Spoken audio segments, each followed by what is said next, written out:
Hello friends, super magic રસોઈમાં મિત્રો હું આપણું સ્વાગત કરું છું. આજે હું ટ્રીક અને ટિપ્સ તમારી સાથે શેર કરું છું. મિત્રો, ચોમાસું આવી રહ્યું છે તો એને કનેક્ટેડ આ ટિપ્સ છે. ગમે તો લાઈક કરજો, શેર કરજો અને નવા મિત્રો સબસ્ક્રાઈબ કરવાનું તો બિલકુલ ના ભૂલતા. બાજુમાં રહેલ બેલ આઇકનને પણ પ્રેસ કરજો, જેથી કરીને લેટેસ્ટ વિડીયોની માહિતી મળતી રહે. તો મિત્રો, ચોમાસું આવે છે ને ત્યારે આપણે એકદમ જીવાત વધી જાય છે કે જે આપણે પાંખોવાળા મકોડા બહુ ઘરમાં આવી જાય છે. જો તમારા દરવાજા ખુલ્લા હોય ને તો એ ગમે ત્યાંથી વરસાદ આવે ને એટલે આવી જ જાય છે.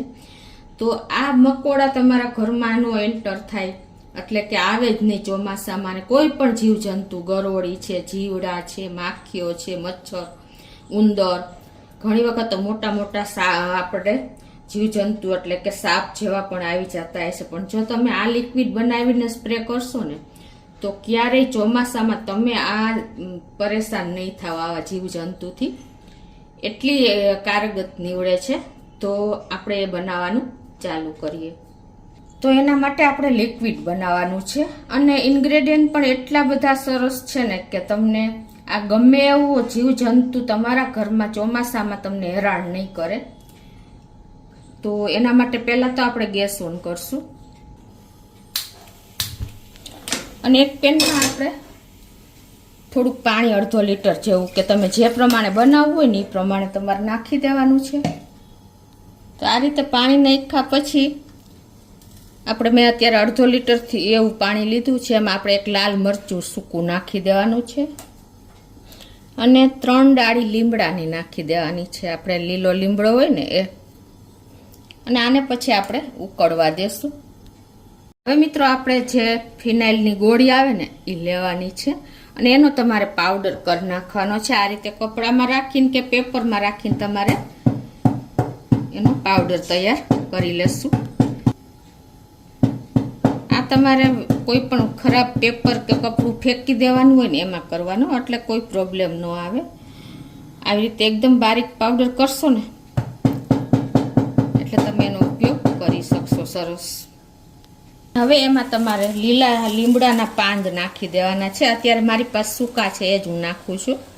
આપણે જે કડવો લીમડો આવે ને એ પાંદ લેવાના છે. મીઠા લીમડાના લેવાના છે અને કડવા લીમડાના લેવાના છે. અને ફુદીનો લેવાનો છે 5-7 પાંદ. અત્યારે હું સૂકો ફુદીનો જ લઉં છું. કડવો લીમડો મિત્રો તમારી પાસે અવેલેબલ ન હોય ને તો તમે એનું જે એસેન્શિયલ ઓઇલ આવે છે ને એ પણ તમે નાખી શકો છો. પણ જો તમે લીલો લીમડો લેશો ને કડવો, તો એ લાંબો સમય સુધી એની પાણીમાં ઉકળશે ને એટલે ફ્રેગ્રન્સ રહેશે. અને મિત્રો, બીજું કે તમારે લસણની કળીઓ 4-5 લઈ લેવાની છે, ફોતરા સહિત જ.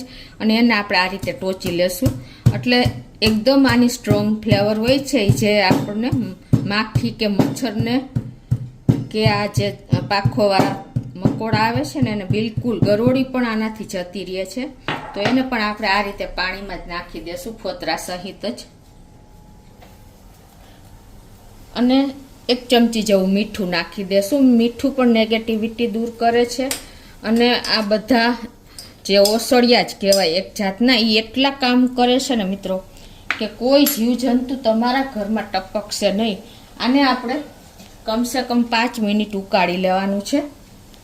આમાં આપણે 5 થી 6 ઇન્ગ્રેડિયન્ટ ઉમેર્યા છે. મરચું છે લાલ સૂકું, લસણ છે ફોતરા સહિત કૂટેલું, અને કડવો લીમડો છે, મીઠો લીમડો છે અને ફુદીનો છે. ફુદીનાની સ્મેલ પણ જીવજંતુને બિલકુલ નથી ગમતી. કોકરોચ છે કે પછી આપણે વંદા, કાંઈ પણ જે જીવાત છે એ બધા જ આ સ્મેલથી દૂર ભાગે છે. તો હવે જો આપણું પાણી પણ 5 મિનિટ થઈ ગઈ છે અને સરસ એવું ઉકળી ગયું છે. તો ગાળી લઈએ.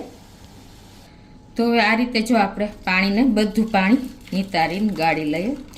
એકદમ બધા જ આ ઇન્ગ્રેડિયન્ટની આમાં ફ્લેવર આવી ગઈ હોય છે અને એકદમ આમ એની સ્મેલ સ્ટ્રોંગ હોય છે ને. તો આપણે અત્યારે ગાળી છીએ ને તો પણ એટલી સ્ટ્રોંગ સ્મેલ આવે છે. તો હવે એને આપણે ઠંડુ થવા દઈ. તો આપણું આ પાણી પણ ઠંડુ જ થઈ ગયું છે. તો એમાં આપણે જે ફિનાઇલની ગોળીનો પાવડર બનાવ્યો હતો ને એ નાખી દઈ અને એને મિક્સ કરી લેવાનો છે આવી રીતે. આ બધા જ ઇન્ગ્રેડિયન્ટ મિત્રો આપણને સ્મેલ આપણને પણ નથી ગમતી. એટલા વંદા કે કાંઈ પણ ગરોળી છે, પાંખોવાળા જીવડા છે, એ આપણે ચોમાસાની જીવાત એટલી હેરાન કરે છે કે આપણે દરવાજો ખોલી નથી શકતા. તો તમે આ એક ઘરગથ્થુ રેમેડી બનાવશો ને તો ઇઝીલી તમારે ક્યારેય હેરાન નહીં થવું પડે અને આખું ચોમાસું તમે શાંતિથી બેસી શકશો કે સૂઈ શકશો. હવે એક આપણે કપૂરની ગોળીનો પાવડર આવી રીતે હાથેથી જ પ્રેસ કરી અને નાખી દેશું. કપૂરની સ્મેલ આપણે બીજે કોઈને નથી આવી રીતે જીવજંતુને નથી ગમતી. આપણે કપૂરનો ઉપયોગ આપણે આ રીતે જ કરી શકીએ છીએ, ખાવામાં એનો ઉપયોગ નથી કરતા. તો આને આપણે સળગાવીને ઘણી વખત કરીએ છીએ, પણ જો આવી રીતે તમે સ્પ્રે કરીને કરશો ને તો એકદમ એની સ્મેલ સ્ટ્રોંગ થઈ જશે. તો આ બધું જ જો આપણે મિક્સ કરી લીધું છે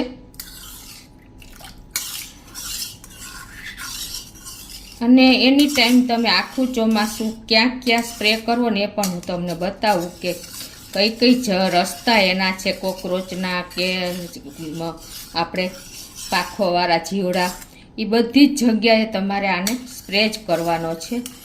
આમાં બધા જ એવા ઇન્ગ્રેડિયન્ટ છે ને કે જો એટલી સ્મેલ સ્ટ્રોંગ આવી રહી છે. હવે એને આપણે કાંઈ નથી કરવાનું, આવી રીતે સ્પ્રેની બોટલમાં ભરી લેવાનું છે. તો આ રીતે તમને જેમ અનુકૂળ આવે એમ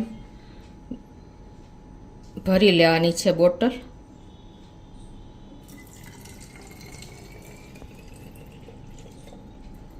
અને આખું ચોમાસું હાલે ને એટલું તમે લિક્વિડ કરીને રાખશો ને તો આની સ્મેલ છેલ્લે સુધી એવી ને એવી સ્ટ્રોંગ રહે છે. આવી રીતે સ્પ્રે બોટલ બંધ કરી અને પછી તમારે આનો ઉપયોગ કરવાનો છે.